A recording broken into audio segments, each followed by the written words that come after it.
കനത്ത മഴയിൽ നെല്ലിയാമ്പതിയിൽ മരം വീണതോടെ സഞ്ചാരികൾ വഴിയിൽ കുടുങ്ങി. തുത്തൻപാറയിലേക്കുള്ള വഴിയിലാണ് ശനിയാഴ്ച പകൽ പെയ്ത ശക്തമായ മഴയിൽ മരം കടപുഴകി വീണത്.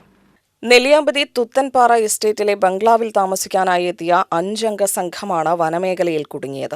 വനംവകുപ്പിന്റെ നിയന്ത്രണത്തിലാണ് എസ്റ്റേറ്റ് ബംഗ്ലാവ് ഉള്ളത്. ശക്തമായ കാറ്റും മഴയും തുടർന്നതോടെ വീണ്ടും വഴിയിൽ പല ഭാഗങ്ങളിലും മരങ്ങൾ പൊട്ടിവീണു. ഇതോടെ സഞ്ചാരികൾ വഴിയിൽ കുടുങ്ങുകയായിരുന്നു. KSDCയിലെ തൊഴിലാളികളുടെ നേതൃത്വത്തിൽ പാതയിലേക്ക് വീണ മരങ്ങൾ മുറിച്ചുമാറ്റാൻ ശ്രമിച്ചുവെങ്കിലും ഇരുട്ടായതിനാൽ പൂർണ്ണമായി മുറിച്ചുമാറ്റാൻ കഴിഞ്ഞില്ല.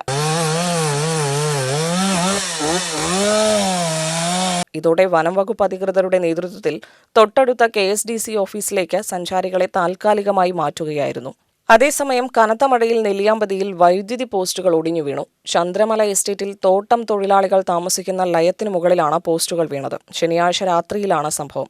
അപകടത്തിൽ ആളപായമില്ല. 3 പോസ്റ്റുകൾ കൂടി ചെരിഞ്ഞു നിൽക്കുന്നത് ജനങ്ങൾക്ക് ആശങ്കയാവുന്നുണ്ട്. UTV news, Palakkad.